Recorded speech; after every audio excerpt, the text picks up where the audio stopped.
Hello everyone, this is chapter 23 of Out of My Mind by Sharon M. Draper. The day of the actual competition dawns bright and chilly. I shiver in the early March air as Mrs. V and I wait for my school bus. My jacket feels good. We've decided to use the manual chair today since the electric one, even with the car ramps, is a little too heavy for Mom to handle on her own. You ready, Mellow Yellow? Mrs. V asks me.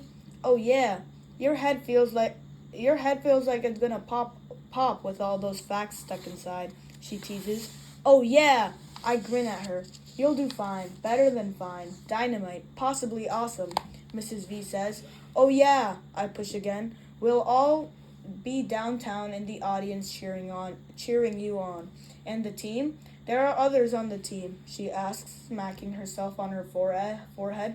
I thought you were a solo act. I thought you were a solo act. And teams from other schools. Don't worry, you're smarter than all of them put together. So we'll be cheering the loudest. Your mom and dad and me and Penny. Do I look okay? Mrs. V looks me up and down like a television star. Like a television star, she replies. Your mom tucked an extra blouse in your bag just in case. Catherine knows what to do. I'm glad Catherine will be going with us. I think Mr. Dimming is glad as well. Tell me the plan again. Your mom will pick you up from school, take you to get a bite to eat, and get you to the TV studio about 15 minutes before the rest of the contestants. Penny and your dad and I will meet you there. TV folks won't freak out when I show up. TV folks won't freak out when I show up? They are well prepared for you. Actually, it's possible a few reporters might be there and want to talk to you. Me? Why? I can't imagine why any news person would want to talk to somebody who can only talk through a machine. How boring. You're a wonderful human interest story. Other people might be interested in knowing more about you. They won't make fun of me. Just the thought of it makes my palms sweaty. Mrs. V takes my hand in hers. Not at all. They'll admire you, I'm sure. You are Spalding Street Elementary School's own personal Stephen Hawking. They're lucky. Hope so. Here's your bus. Have a great day, Melody. I'll see you tonight. I managed to get through the day without spilling anything on my clothes, and I'm relieved to see Mom when the last bell rings at school. After a quick meal of macaroni and applesauce in the car, smart Mom, nothing red, we head downtown. We find a handicapped parking spot right in front of the studio, and after the usual unloading the chair down the car ramps, seating me and strapping me in, then attaching Elvira, we roll inside. The receptionist, a chunky, pleasant woman with lots of makeup and frizzy hair, directs us to the staging area. I have to blink a little to figure it all out. Everything you see on TV is fake. I see the place where they film, the news. When I watch it on television at home, it looks like the reporters are sitting in front of a huge window that shows all of downtown. But it's just a painting, and it's pretty small. So is the desk where the reporters sit. It seems so much bigger from home. I recognize a couple of the reporters who I watch every day. I can't believe how skinny the morning lady is. On TV, she looks normal size. I'm good to look like a huge balloon when the cameras show me. Speaking of cameras, they are huge, like giant black mechanical space beings on wheels. Guys with headphones and women with clipboards run around checking stuff. The back part of the studio is dark, but the place where the contest will take place is lit brightly. I can see where the teams will stand and the big buttons they'll push for the answers. In another room, behind all the cameras and action are the benches where the audience sits. Some people have already started to file in. I can see them through a large glass window. I jump when Catherine taps me on the shoulder. Fascinating, huh? For real, I type.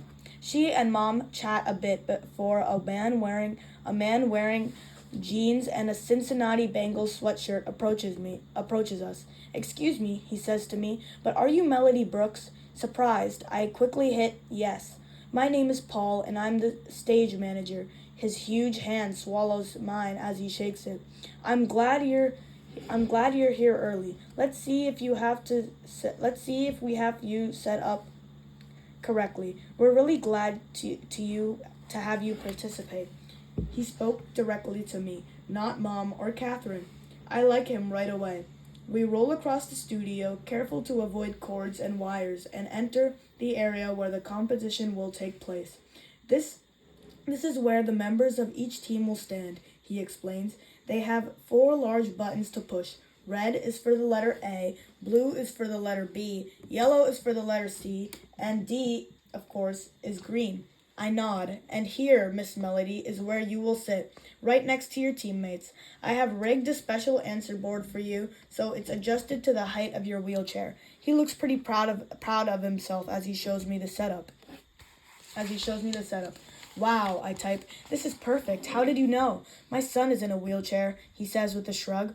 I build stuff for Rusty all the time, but there's no way he could do what you're about to do. He kneels down so he can look me in the eye. Knock their socks off, champ. Rusty will be watching. Okay, I type. For Rusty. He rolls me behind my answer board and lets me practice with the four colored buttons. Because they are so large, hitting the right one is actually easier than using my Meditalker. I don't even have to aim with my thumb. I can use my whole fist. When I hit the red button, the letter A lights up on the screen. In front of me, the letter A lights up on the screen in front of me to lock in the answer. Thanks, Paul, I type. Very, very much. He winks, gives all of the buttons a quick punch to make sure they all light up. Then tells me he'll see me later. I can do this, I tell Mom and Catherine. I'm ready. The rest of our team starts to arrive. Connor, dressed in a black suit with its red tie, actually looks good. Rose, blushing and nervous, is wearing pale blue. Hi, Melody, she says. Are you scared? Nope, not at all, I type. My mom made me wear this tie, Connor complains as he rolls his finger inside his shirt collar to loosen it. I hope I don't choke on live TV. If he does, at least the attention will be on him instead of me. What if I do something stupid or I start to drool and the camera does a close-up? Amanda, Rodney, Molly, and Alina look a little sad as they wander around the studio. They won't get a chance to participate unless something happens to disqualify one of the four of us. I guess that includes Connor fainting or me convulsing. Are you okay? I hear Rose ask Amanda. Yeah, but it's like I'm all dressed up with nothing to do. I feel you, Rose says. Break a leg? Break a leg, Amanda tells her. Really? Rose smiles. That's what you're supposed to do That's what you're supposed to say for good luck, Amanda explains. I know, but look at it this way.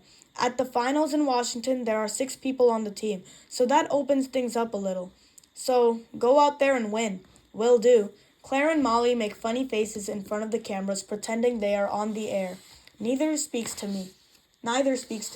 Look, Claire, Molly says, her voice for once in awe of something. You can see your reflection in that camera over there. Do I look okay? Claire asks, smoothing her dress. You look great, Molly assures her. You know, it really ought to be you up there instead of Melody, Claire says, loud enough for me to hear. Well, I'm ready if she messes up, Molly whispers back. I just shake my head and think, delete, delete, delete. No way I am letting their negativity mess me up. I have enough to worry about. Mr. Dimming hurries in, then wearing a maroon navy blue suit, a fresh white shirt, and a red vest and tie. The whole team cheers, and Connor gives him a high five. He buzzes around for a bit like a nervous bumblebee. He checks on details, wishes us all good luck, then goes to sit in the observation area. No teachers are allowed near the students during the competition. Catherine is allowed to stand in the back behind the cameras just in case I have an emergency. Other teams start to fill the studio as well. One team from Green Hills Academy is all dressed in Kelly green sweaters. Not a bad idea, but the sweaters are ugly. Another team from Crown Elementary is wearing little fake crowns on their heads. That seems to me a little over the top. Our team hasn't done anything special. They don't need to. They have me. Okay, guys, so that is it for chapter number 23 of Out of My Mind by Sharon M. Draper. I'll be back later for chapter number 4. Chapter number 24. Bye.